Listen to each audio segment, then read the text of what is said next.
Salut tout le monde, c'est Nico. Aujourd'hui, je vais vous expliquer pourquoi je n'aime pas les grands angles, mais aussi pourquoi j'ai toujours un 20 mm dans mon sac. Oui, aujourd'hui je vais tester le Nikkor Z 20 mm 1.8, le fameux.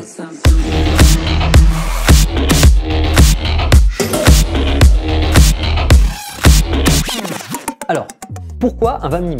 Déjà, il faut savoir que je n'aime pas les grands angles.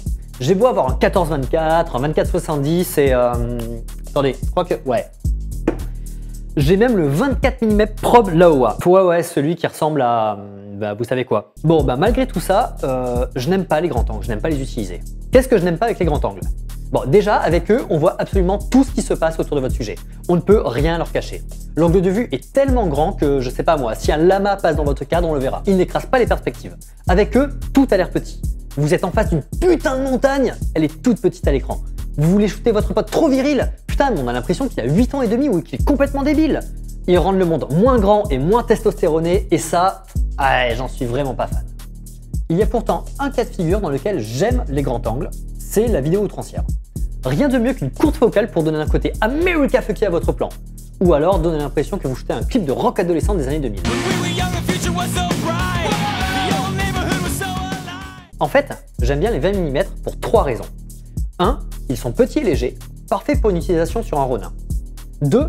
L'ouverture en 1.8 permet une utilisation en basse lumière sans trop taper dans les ISO. 3. L'angle de vue à 20 mm permet un grand angle sans pour autant trop déformer votre image. Avant, j'utilisais le AFS 20 mm 1.8G ED fixé sur le Z6 avec le FTZ, le tout monté sur un Ronin S. C'est du putain de name dropping. Mais ça, c'était avant d'acheter le 20 mm Z. On va commencer par parler fabrication. Je vais pas vous mentir, quand j'ai déballé, j'étais pas super emballé. La construction en plastique m'a paru cheap au premier abord, et à mon avis, c'est parce que je suis habitué aux optiques de la gamme F. Celui-là, c'est mon premier contact avec la gamme Z, donc au premier abord, pas méga emballé. Mais qu'est-ce que j'avais tort. Le 20 mm est tropicalisé, et je peux vous dire qu'il est très bien tropicalisé. La première fois que je l'ai sorti, c'était sur un Gonzo. La première fois que j'ai sorti, c'était sur le festival de la Contralouse à Marseille. Je voulais avoir les plans les plus immersifs possibles, alors je suis allé directement dans la fosse, au milieu des gens, pour danser avec eux pendant que je tournais. Et bon, ce qui devait arriver arriva. Alors, il faut savoir que la Contralouse, c'est un festival techno, l'un des plus gros d'Europe.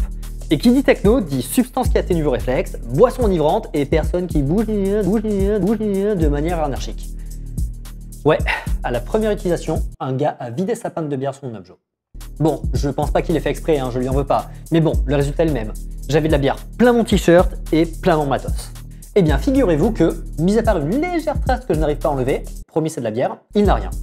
Le liquide et le sucre n'ont eu aucune emprise sur mon 20 mm. La bague, ma foi, elle fonctionne très bien et elle tourne sans accroc. La bague d'ailleurs, parlons-en. Petite nouveauté par rapport à la version F, la bague est numérique. Ça veut dire qu'elle n'a pas de butée, elle tourne à l'infini. Wouh, wouh, wouh. La sensation est très smooth et on a un ease in, ease out qui procure une sensation, ma foi, très agréable. Par défaut, elle sert à régler la mise au point, mais vous pouvez l'utiliser pour régler l'ouverture, la correction d'exposition ou encore les ISO. Perso, j'ai gardé le fonctionnement de base pour y gérer le focus, mais dans le cas où vous êtes en full autofocus de la mort, comme avec le Z9 par exemple, la gestion des ISO, ça peut être assez intéressant.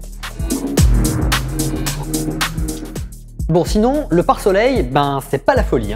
En même temps, j'ai jamais trop aimé les pare-soleils de Nikon. Ils sont chiants, sa mère. Ils sont chiants à enlever et difficiles à remettre. Celui-là, il grille pas mal et je galère toujours autant à le fixer. Ouais, je galère, ça rase. Putain, mais voilà, il est mis. Point positif, le diamètre du filetage est de 77 mm. Alors, c'est le même que la plupart des optiques phares de Nikon, le 70-200, 24-70. Du coup, vous pourrez mutualiser vos filtres, pas besoin d'en acheter d'autres. Et ça, c'est plutôt cool parce que les filtres, putain, ça coûte une couille. Bon, on va maintenant parler de la qualité optique de ce 20 mm.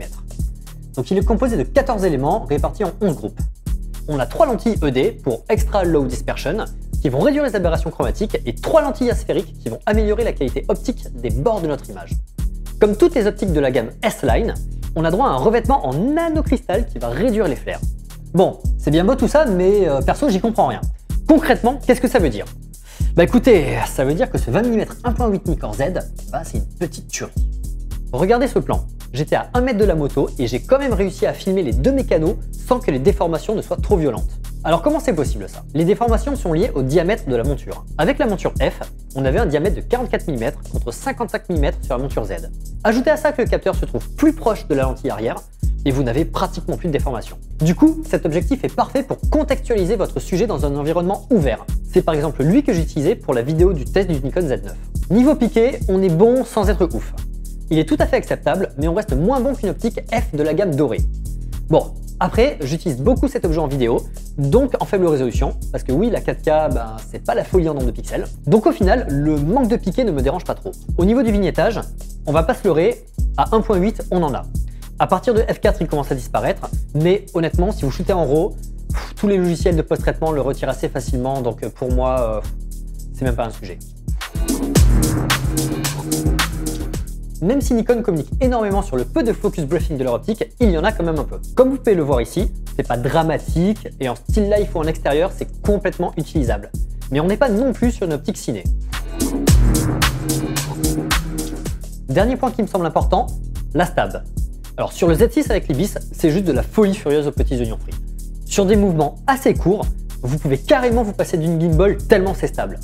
Tous les plans que je vous montre sont pris en slow motion, à main levée, et ma foi, pour du run and gun, c'est carrément exploitable. Ça veut dire que dans certains cas où vous ne pourrez pas prendre un Ronin avec vous, vous pourrez quand même avoir des plans animés. Et ça, c'est quand même un gros plus. Bon, faut pas déconner non plus, hein. Quand vous bougez trop, vous aurez un petit effet de weeble qui va complètement déformer votre perspective. Et ça, c'est un peu caca. Ne weebelez pas vos images, c'est mal. Bon, en conclusion. Au final, je suis très emballé par ce petit 20 mm. Hein. Maintenant, quand je sors faire de la prod vidéo, je le prends tout le temps avec moi. Il est petit, léger, il pèse que 505 grammes. Et au final, ça coûte à rien de le mettre dans votre sac. Hein. Surtout qu'il pourra vous permettre de faire des plans outranciers où vous serez à 20 cm de votre sujet. Le tout en slow-mo pour donner une petite touche américaine à vos vidéos.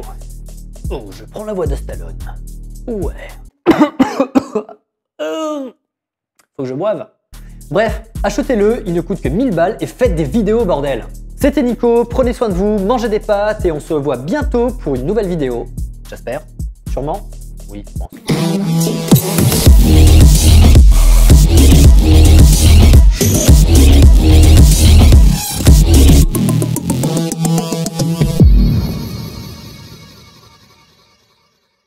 Wouh! Oui! Waouh! Je suis une bague numérique, je tourne à l'infini. Je suis une bague numérique et je tourne à l'infini. Je vais arrêter de faire le con et reprendre ma vidéo YouTube.